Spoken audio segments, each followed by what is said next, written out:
We'd like to welcome our presenters, Nathan Robinson and Theo Hudala of Restoration One in Omaha. Their company specializes in water, mold, and fire damage restoration for both residential and commercial properties. Nathan has 7 years of restoration experience and holds water, mold, and fire restoration certifications. Theo has 3 years of water, mold, asbestos restoration experience, along with 20 years of public speaking and a background in education.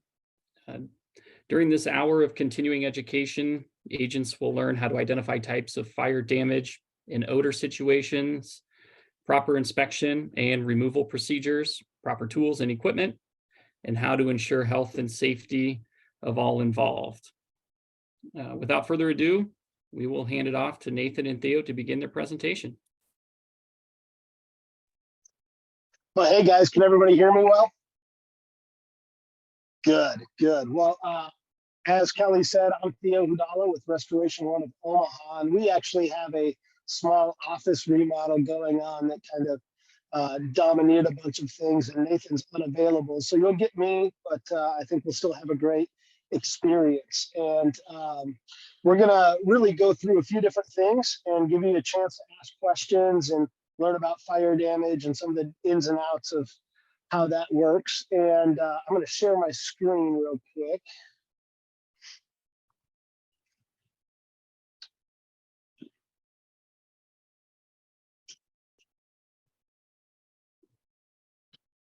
There we go. And when you're talking about how to properly handle a water loss, fire loss, there's a few different things that come into it. And I don't know if you've ever had a fire happen. I want you to think about any experience you've been around where you saw a house catch on fire or flames happen. There's a lot of different elements to it, but primarily you get three things. You get fire, you get smoke, and you get odor. And those are the three elements of every fire, where the fire burns some type of material, and that material begins to emit an odor and soot and smoke that fills everything and gets everywhere. When you're sitting at the fire pit and the wind keeps changing and you're inhaling all of that smoke, and then you get home from the fire pit and you take off your clothes and your bedroom smells like smoke for the next couple of days until you wash it. Or if you forget to shower and you lay down on your pillow, you wake up and then the next day your pillow can smell like smoke, depending on how thick your hair is. And that's the problem with fire isn't just the fire damage or the fact that it displaces somebody out of their home for 6 months or longer because it's so invasive. There's traumatic damage that comes with it related to the odor. And we'll talk a little bit about that, but the fire creates smoke, which creates a lasting odor that we want to try to take people through. And soot specifically is a byproduct that happens when something is burning and doesn't burn all the way. And so all sorts of materials create that in different ways. So wood burns differently than oil, which burns differently than plastic, which burns differently than other food. And so it all creates a different type of smoke that is hard to deal with. And you get fine black smoke, brown powder, or even stuff you can't see that just creates grease all over your cabinets. And so they've discovered that arsenic, cadmium, and chromium are part of the soot and odor that comes through a house. And the leading cause of death for firefighters is cancer because of the carcinogenics that they inhale when they're fighting fires. And so when you walk into a fire and there's soot and there's smoke everywhere and you're with a client, my question to you is, how often do you think about what's in that air with smoke and odor? Do you think about what you're carrying with you out of that home? So this fire has put smoke and soot everywhere. And it's interesting because the average smoke micron, it's 0.4 microns to 1 micron. is the average size of a smoke or soot micron, to whereas mold is 4 to 20 microns. So when you think about how small these particles of soot that are coming out of a fire are, they're smaller than mold. And so when you're walking into a house and you're stirring up all of that dust and that smoke and you're inhaling all of those fumes, you're exposing yourself, or when you go home, those you love to it, or your clients who are walking around digging through all of their stuff are also being exposed to it. And so if you really want to go above and beyond when it comes to a fire, personal protective equipment like suits and N95 masks, which I'm sure you're over those, are pretty valuable to have with you when dealing with a fire. And I want to talk to you about a few different types of odors and fires. So protein is when meat catches on fire, and it's like a kitchen fire where smoke goes out. It creates a black smoke, but more than the black smoke, it creates a greasy kind of odor that sits on everything and is really hard to get out. And this isn't like you overcooked your steak in the cast iron skillet. This is like you forgot about your steak or your beef in the oven and flames were shooting out and went everywhere. That smell is really hard to get out, and it's really greasy, and you need a special degreaser to get it out. That's a protein or odor residue. And then there's just a natural substance. So if any paper or wood, like you can see on that rafter right there, burns, it's super easy to kind of get that odor out of there because it's just a natural smoke odor like you'd get from your fireplace. Synthetic odor residue is when plastic and electrical stuff burn, like stoves or any real rubber. That creates a thick black residue that is really, really, really hard to get through and get out. And you can see how it gets stuck everywhere. And the problem with soot and fire is it goes through your entire house, everywhere. And so you never, when you just think about, oh, I had a fire in one area of the house, you have an HVAC system that is going to kick on because your HVAC system changes out the air in your house 3 times every 4 hours. So it'll go through that whole air change. Actually, no, I said that wrong. It is 1 time every 4 hours, about 3 times throughout a 12-hour day. It'll change out your air in your house. So when that HVAC kicks on, it's taking all the soot and smoke and everything else that's in there and circulating it through your house. And so you'll find smoke all over the place in areas that you didn't think were there. So it's and the problem with that is until that's all gone, the smell will never go away. So that is one of the biggest challenges is that those 3 types of fires is different things cause different types of smoke. And so unless you know what you're dealing with, you're not going to know how to get the odor out of the house. And there's a specific process that we go through in order to remove the odor and make sure the house gets back to normal. So we are IICRC certified in fire, smoke, and damage restoration. And that's valuable because a lot of times when you have somebody demoing a house after a fire, you have to go in and remove anything that's been charred or damaged. Well, the problem with that is if it's been charred or damaged, you don't always see people removing black, smoky stuff. So here I have a board. I'm going to stop sharing my screen. And I don't know how close you can see this, but this particular board has a little bit of wood or smoke on the bottom where it's been charred. That will never lose its smoke odor. It'll always smell like that. And so when we go in, we have to remove, this is called a soot sponge here. the odor, and we dry wipe down everything to make sure that we can get the soot off.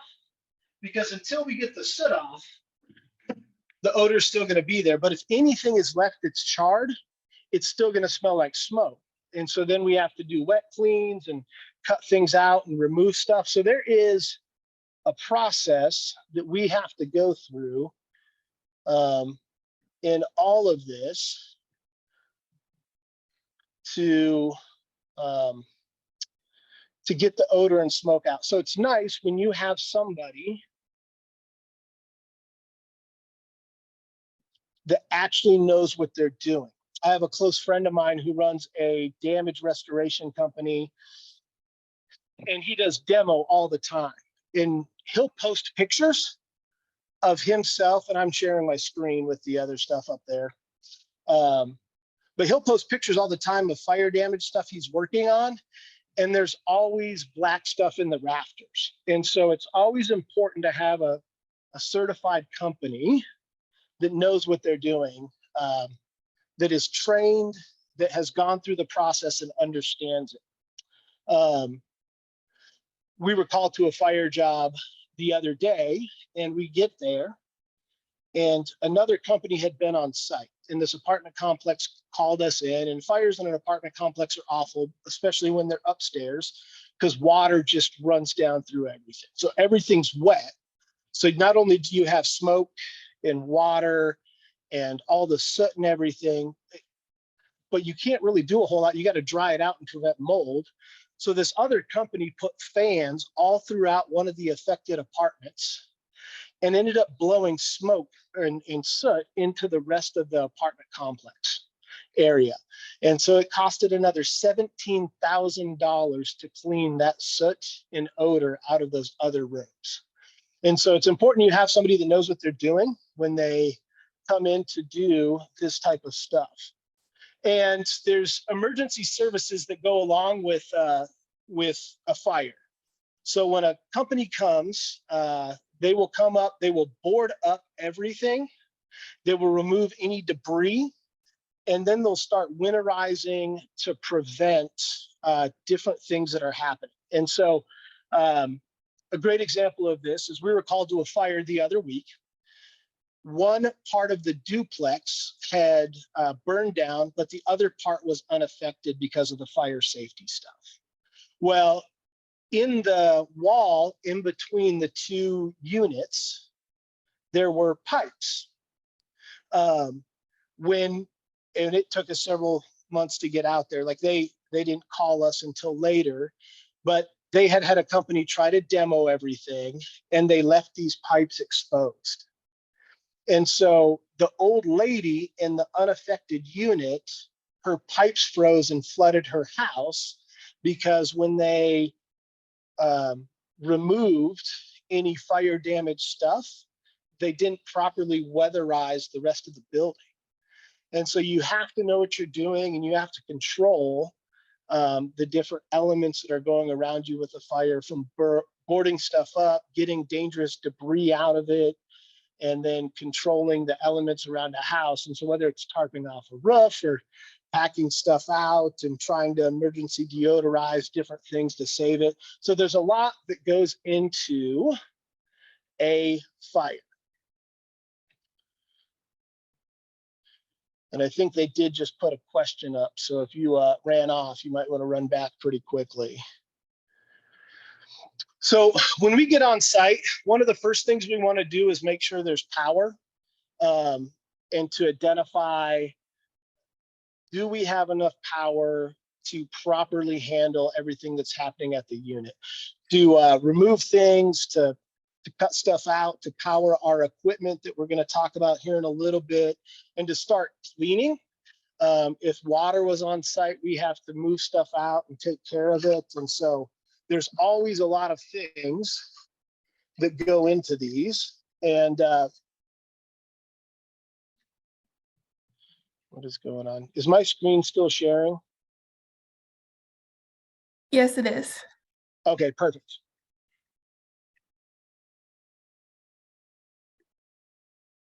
There we go. my computer freaked out on me for a moment. So we get power on a job site, and then we try to remove all salvageable content as necessary. So when you go in, everybody's stuff has been affected. And so we do an emergency pack out where we catalog and inventory everything in the entire house. And you try to remove anything that was damaged as quick as possible. And then the stuff that can be salvaged, you have to box up, take to a warehouse and store until you can clean it and go through, like, every item gets cleaned depending on how close it was to the fire and the method you use. And then once you're done taking all of that contents out and it's all cleaned, you have to bring it all back once the whole project is done. And so there's a huge process of logging every single item in the house, determining its value, how damaged it was, can it be salvaged, and then getting it cleaned and storing it safely until they can get it back. And it's interesting where, like, we were in a fire and one kid was going, hey, can I get my video game controller? It's like a $120 video game controller. And it was in a box in the middle of the stuff. And we're like, we really don't want you to crawl in to try to find a video game controller in a box of 1,000 items that we've taken out of your house. And so we have to do that pack out and try to help people understand, right? And this is what your client's going through when they go through a fire. All of their stuff that they have access to, that they're used to, is going to be going into a storage place that they're probably not going to have access to, because if they have access to it, it becomes a liability to the company that's cleaning it. And so they're going through that process of missing clothes and furniture and pictures and just things that they were used to every single day. Those are gone now, and they're dealing with that. So they're going to be a little bit on edge, a little bit upset, and you're trying to work with the client to figure out what they want to keep and what they don't want to keep. But it's a very hard, kind of dramatic process to go through. So that's something to think about when your clients are going through a fire, is that like in this particular picture, the master bedroom contents were removed, or I believe everything.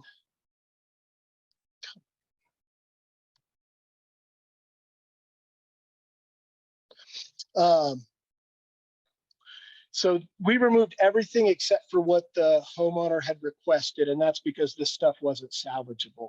And so as we go in, we're getting power set up, we're starting to remove all the contents that come out, and then we're really dealing with real odor versus a heightened awareness of odor. And so one of the things that our techs go through is their training for odor removal and being a restoration technician for fire is, how do you help someone deal with the psychological effects of odor? And so you smell the smell of fire, and it's not uncommon for somebody to walk into their house after it's been restored and smell smoke, even though there's no odor in the house. They're the only one that smells it because of the heightened awareness and kind of the psychological effect. And so we actually will walk through the process with the customer of how we'll do the odor elimination and show them how each part of the process make sure that odor doesn't come back, that it stays gone, so that they have the confidence to know that they've experienced this fire and everything is going to be okay when it's done. And so we'll put up a HEPA filter, which is in the picture there on the right, and we'll use these the kind of emergency odor reduction to help filter the air and suck some of that odor out, which helps with that psychological mentality of odor being in the house, because you're already removing odor from the air. Because the restoration process, there's kind of always four clients really involved in a restoration process, 4 people. There's us, who's doing the work. There's the client whose property has been affected by the fire, and they're the ones experiencing the most trauma, the most stress, the most displacement. And then there's you, the insurance agent, who's trying to fight for them, be there for them, support them, and make sure they have everything they need. And then there's the adjuster who wants the best for the client, but also has certain standards and expectations and requirements that they have to fulfill on their end from the whatever company they work for. And every adjuster is a little bit different, just like every agent and every client. And not all companies are the same. You probably have some preferred vendors and some unpreferred vendors, right? And that is your preference. But as you're walking through that, as a restoration technician, you are trying to work alongside all three of those clients to make sure that they're having a great experience that's getting them back to normal as quick as possible with the least amount of hiccups. And so we will document everything we do. So if we're using this emergency smoke odor reduction, that means we're trying to get odor out of areas as quick as possible that were lightly affected. And it's our way of going above and beyond, but you're trying to help that client get over the odor smell. And so deodorization is one of the key components of restoration work with a fire. And there are really three things that, or four things that we do. One, we remove the source. Two, we will clean the source area. And then we will use penetration. And then we will seal surfaces. And it's important that we do this stuff because think about it this way. Within minutes, the soot that is coming in the air from this fire can damage and make plastics turn yellow. It can take marble and start turning marble yellow if it's sitting on it because it's acidic in nature. So whenever there's dust and soot from a fire on something, that is acidic in nature. And so within a couple of hours, you're going to start seeing the grout in a bathtub or on the kitchen backsplash or on the floor start to stain. Any uncoated metal will start to discolor within a couple of hours. And then within days, any painted walls will be permanently discolored. And so the longer a company takes to get in and start removing that soot and removing the source, the more damage that's done. Metals will start to rust and oxidize and go through that whole process. And then glass will start to pitch and etch if you take weeks to get in there. So the longer a company takes and the more stuff is left in the house, the more damage happens. So source removal is the first part, and you can see this nice little fire, and I'm going to need the chat to maybe answer a little bit because I want to see a couple of questions here. What do you guys think needs to happen, or what do you think caused this fire?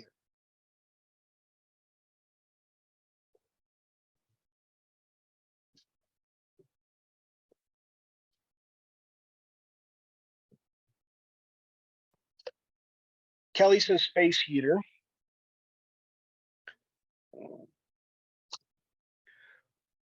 Cigarette, someone smoking. Mitch says an oil lamp.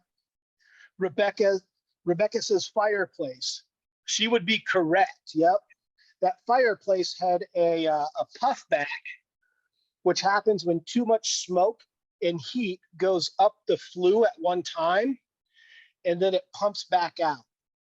And it happens when you get really, really dry wood in there or something that burns too hot.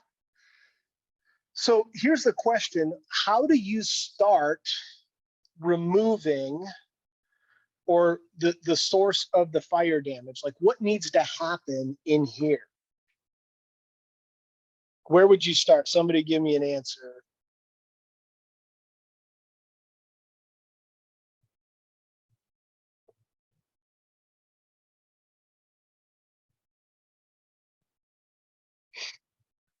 Yeah, we got the floor, personal property, all the burned furniture, the ceiling. Absolutely. Everything in that room needs to come out.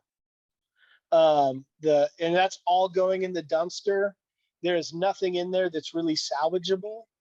And that brick, once you get all of that gutted, you're going to remove insulation, you're going to remove the drywall, all the contents and everything. Then you're going to have to go through and determine whether or not you can clean that brick well enough. And so we'll go in with what we call a media blaster, and we'll use, if we're using a concrete driveway, we'll use crushed glass. Sometimes we'll use baking powder, depending on the surface, to remove all of that soot and fire damage. And if we can't get that soot and fire damage off, then we have to take out the brick, because that is the source that's been charred. And if we can't get the source of the odor out of the brick, it's going to continually smell. So that subfloor probably needs to come out. If I think this was on a first floor with a basement, so the subfloor needs to come out. And you really have to remove the source material. Otherwise, you will have lasting smoke odor.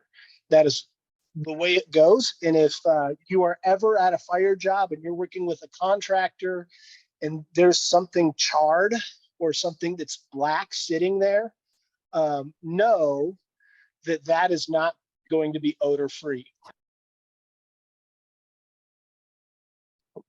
So the steps are, we'll remove everything that's a source. So we'll try to gut as much as we can. We're going to set up HEPA air scrubbers, which can catch up to 0.3 microns. So it catches all the soot particles and filters them out and puts clean air back into the room. And if we were trying to, say we were doing asbestos or something like that, we would try to change out the air every hour in the room so that you're getting clean air constantly coming in and being filtered in. And it's trying to grab as much of the negative particles as possible. And then we're going to HEPA vacuum. And so these aren't like a shop vac or your normal vacuum that you see. They're generally a backpack vacuum that we'll put on, and we'll go over and vacuum detailed almost every inch of area that we find soot on. And that will help suck that up, filter it through, throw clean air back out into the house, and grab all of those particles. And then we'll do a dry clean, which is what this little soot sponge is for. It's super effective.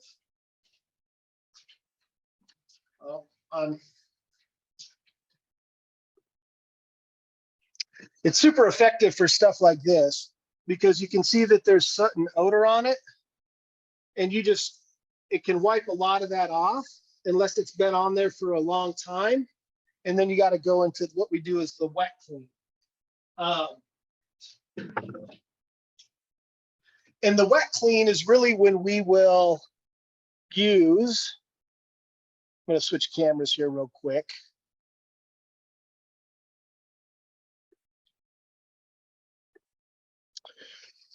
So if you're looking at that, you're seeing that we have this degreaser and deodorizer that we'll use is something that will help get everything off the walls if we're unable to wipe it down with a dry sponge, because that will leave the smoke and odor on the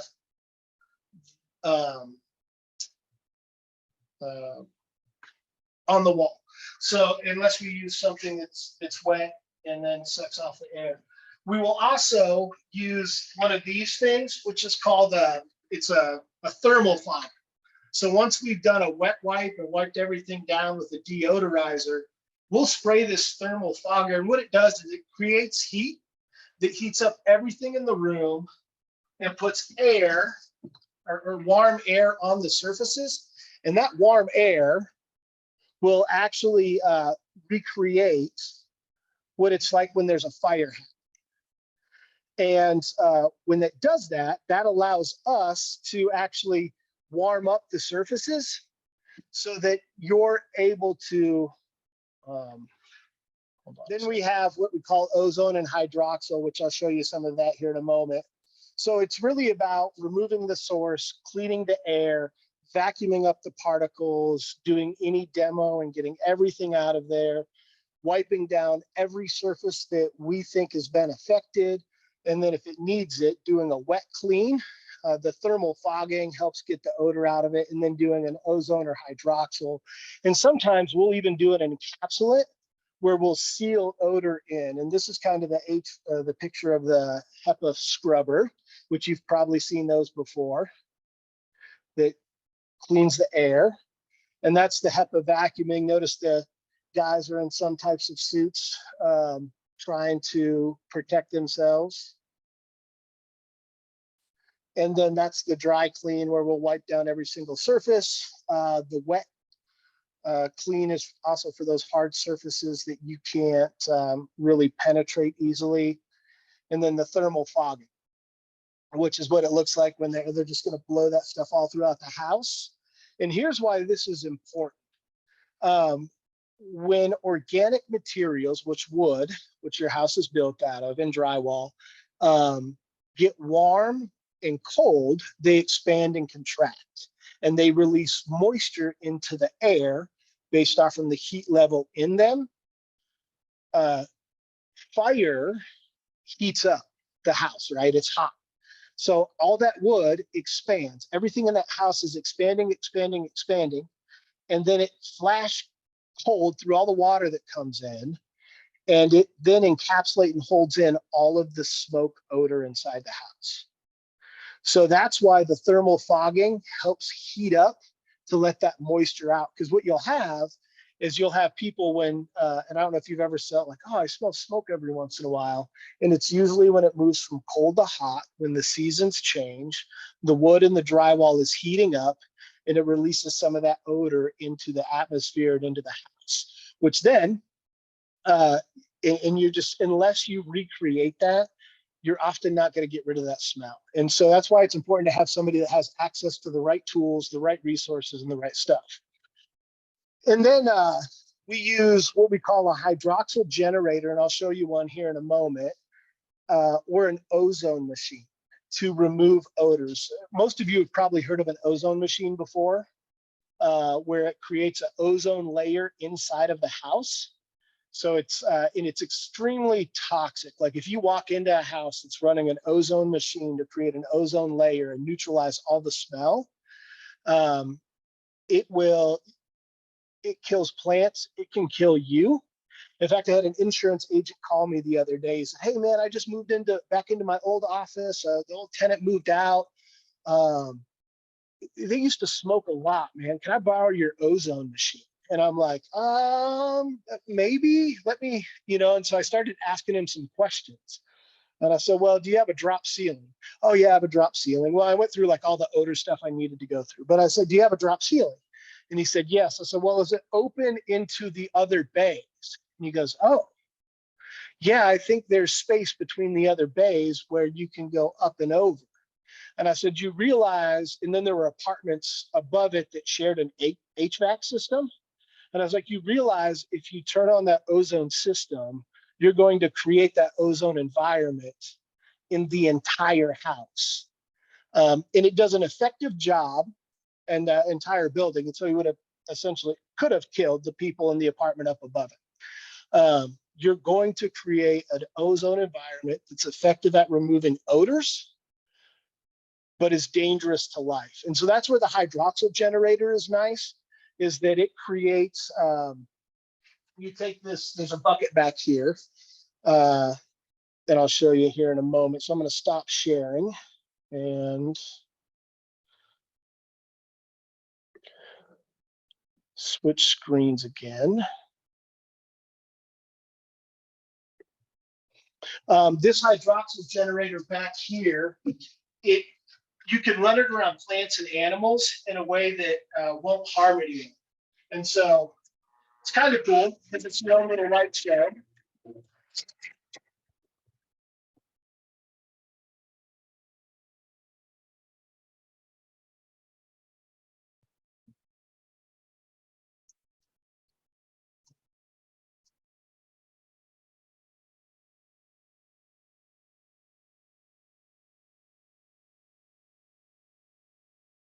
basically what you're doing is it'll use a bucket filled with a cleaner to produce a humidity in the air that warms up all of the surfaces and starts to suck out the smoke smell from the air and other odors in the air. But it doesn't harm plants and animals, which is super nice. You can have it while people or other things are in the show.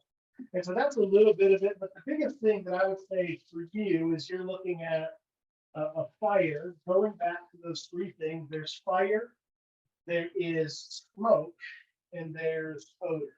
And so you're going to deal with those three types of fires, whether it's a protein fire or a natural substance fire or a synthetic fire. And each of those kind of have different traits about them. So if it's super black, then it is a synthetic fire. If it's kind of brown or kind of a white haze on everything, it can be, it's more of a natural fire. And if it's black but kind of light and greasy, that is more of a protein fire. So and that's what's determines how we'll treat some things and some different products that we'll use. And then we'll always in a fire, you're working with a client to help them navigate the process, get back to normal, and dealing with the traumatic experience, making sure that all of their property that you can salvage is salvaged, making sure that they're comfortable with the situation and that you're comfortable, the adjusters comfortable. And then when all that pack out's done, you're also demoing everything that you can to get all of the source, what caused the fire, what was affected by the flames, what's been charred, blackened, or damaged by the smoke, to get all of that out, and then to remove any soot or film or anything else that's remaining so that you can salvage it and then get the odor out and begin getting the house put back together. So I will, I guess, open it up for questions, see what you guys, questions you have, and yeah, we can go from there.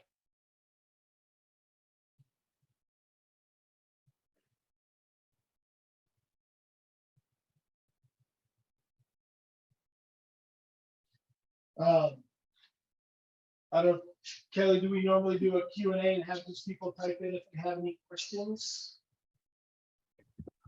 Yeah, Theo, typically, if anyone has a question, they'll type it in the chat, and we'll answer those as they come in. So if anyone has questions, certainly put those in the chat and we'll get those answered for you. How long does the process take for a small room? It really depends on the type of fire. Generally, if the fire was in a small room in a house, and it was, say if it was electrical fire, I would probably think that you would have to remove everything that's charred and damaged from that room. And then you'd want to go through the rest of the house and wipe down the different surfaces. And so that's probably the thing that I would say is it's going to take a month or two, maybe. I mean, just for you're going to have to go in and gut everything, remove stuff out, log the contents, and figure out how far did the fire get. Because the smoke was heavy smoke that went through 4 other rooms in the house, then all the contents in those other rooms probably need some level of cleaning to help with it. And you need to wipe down those other surfaces to make sure that the odor doesn't come back. So it's always a small room actually affects a big area. And that's where you kind of got to go through and see the fire damage, see how far, odor is throughout the house. If that answers your question.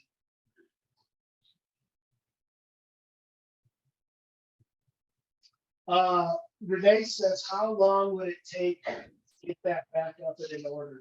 I'm guessing you're gutting most of that house with that fireplace fire, that whole main room, as well as it going up into the next room in the subfloor. So you're looking at that's probably 4 to 6 month process, because you have to gut the room, go through the odor stuff, and then get it reconstructed and put everything back together and clean the content. So really just, I always say with a fire, you're looking at a 3-month to a year-long process. And it's if you're calling and filing a claim, if something's been burned, it's always it's just inconvenient. They're the worst things to have to deal with because there's no quick way to get everything itemized and logged and cleaned and packed out again. So what happens when the motor gets too dry during cleaning from high heat? Yeah, and then that's when you just have to demo it on that fireplace, Charmaine. Like if the mortar's too dry. And I may actually have Nathan come in. Hey Nate, why don't you come over here? Nate's our owner. I'm gonna put him on screen and have him answer some of these because he's the fire expert. And has done more than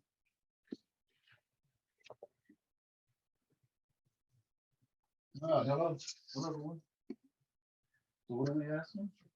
just right down here. What happens when the motor gets too dry during cleaning from high heat? Yeah, that likely has to be removed and replaced. The stone on there because it's actually going to be the same sound going forward. So it's been compromised at that point.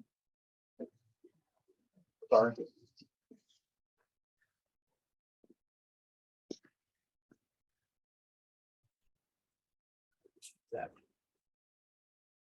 Let's see, there's something else we got. How do you know what items to salvage? If the odor, smoke, all soot affects everything. Very good question. Some items can be cleaned and treated and deodorized and other can. It just depends on the makeup of those items. Soft goods, we do have specific chemicals where your clothing items and so forth, if it's just smoke odors, can be cleaned and deodorized and restored.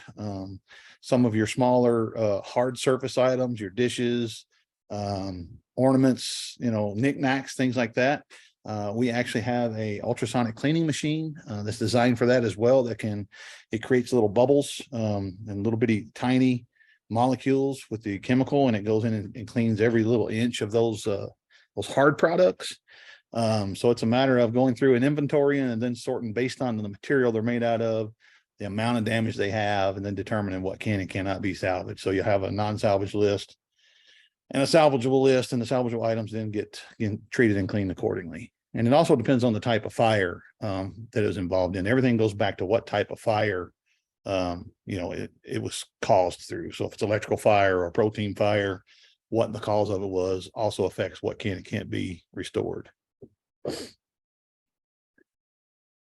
Hopefully that answered your question, Rebecca. Anyone else have a question?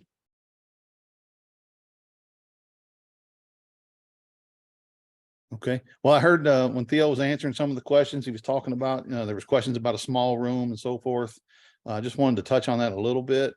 It's pretty rare when if you have a fire inside of a home and it's in a small room, it's pretty rare that you're only going to have damage in that room. So most of the time, people don't even realize the amount of damage that has happened elsewhere in the home. You have your HVAC system in there. Each room usually has a return vent. Usually that smoke and soot and odor gets into the return vent and blows out throughout the home. So our approach to that is normally wherever the fire started, if it was on the first floor in the corner, we'll go to the top floor in the opposite corner, go by one of the registers from the HVAC, take our dry cleaning sponge and rub across the wall and see if any soot or debris comes off of it. And then we'll check each room for that to find out how many of them are actually affected and how many of them have to be cleaned. And then most of the time, all of those rooms have to be deodorized to some degree. So usually when it comes to fire, if it's a small bedroom or a bathroom or a closet that actually caught fire, it's typically going to spread throughout most of the home. Some sort of damage that has to be addressed. What would you say the craziest fire experience you've had was? I don't know about the craziest, but the biggest one was an old historic home that had been turned into 7 units, basically turned into multiple unit apartment. And we had to go through and actually someone purchased that property from the investor and turned it back into a single family, but it had burned. Every unit in that place had burned, and it was pretty extensive damage. So, it was well over $200,000 worth of damage by the time it was demoed and cleaned and and put back together. So we have another question here from what? Yeah. Would one benefit from shutting the HVAC down right away? Yes, it will help. It just depends if it was running when the fire and so forth took place, it's probably already contaminated. But it could prevent additional damages from occurring to your actual system, your air handler system and your coils. Part of the process for us in cleaning up and restoring is that we would clean all the ductwork and treat it for odor as well. And we would have an HVAC company come in and inspect and clean all the coils and the air handler and make sure all of that stuff is not damaged. So it could potentially prevent further damages from occurring by shutting it off right away. Now, keep in mind, if it's in the middle of the winter and it's cold outside and they shut the heat off, then you're likely could cause some water damage from frozen pipes and things like that. So you have to be kind of selective and careful when you're doing that. Any other questions? I think that does it for questions. I certainly appreciate it, Nathan. Theo? See anything? No, that looks good. What you got, Theo? I think that's it.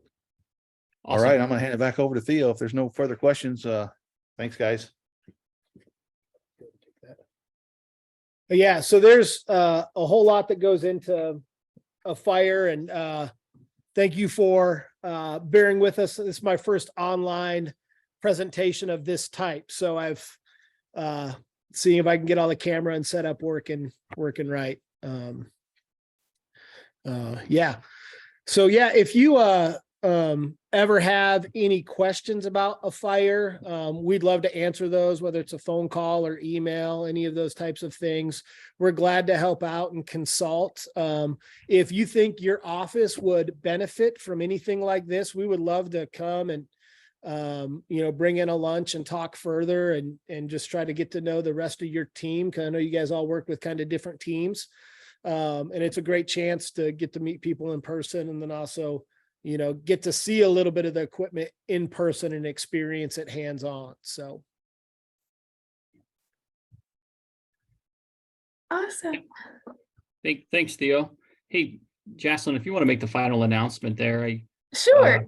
can't seem to pull up my Word doc anymore. So Awesome. Well, thank you so much, Theo. You did great. Before we close, I want to let you. I don't think I could hear anybody that was speaking. That's okay. We want to let our members know that IIAN is accepting applications for young agents to have their spring conference registration fees covered. We're offering 5 scholarships for you to attend spring conference, and you can apply at iian.org. And it's also not too late to register for spring conference, which is April 19th and 20th in Kearney at the same Eunice Conference Center North. And be sure to book your hotel room by March 18th to get the IIAN rate. And I guess now it is time for us to draw names as we give away 3 $50 e-gift cards. I'll pull up my wheel of names.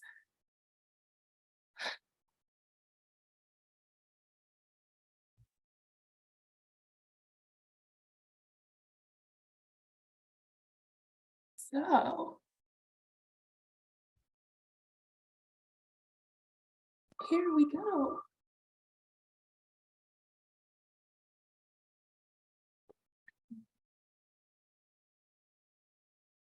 Can you guys see that? Is that Lisa?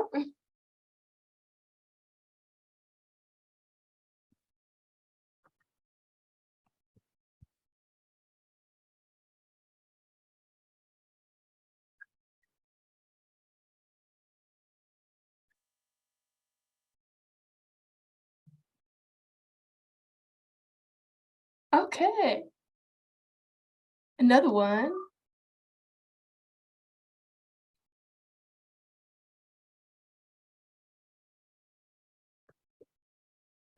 That one's close. Karen.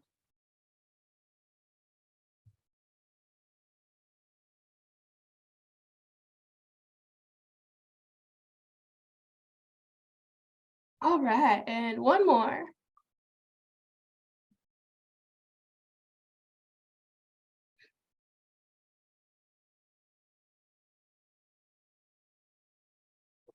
Awesome.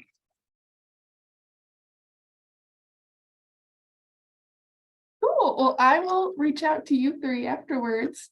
So to get your $50 e-gift card. So congratulations. I will stop the share. So I think that pretty much wraps it up. Thank you guys for tuning in, and thank you, Theo and Nathan, for presenting. And I appreciate you guys for being with us for your lunch hour. And we look forward to hopefully seeing you at our spring conference in April. Thanks, you all. Appreciate it. Have a great day.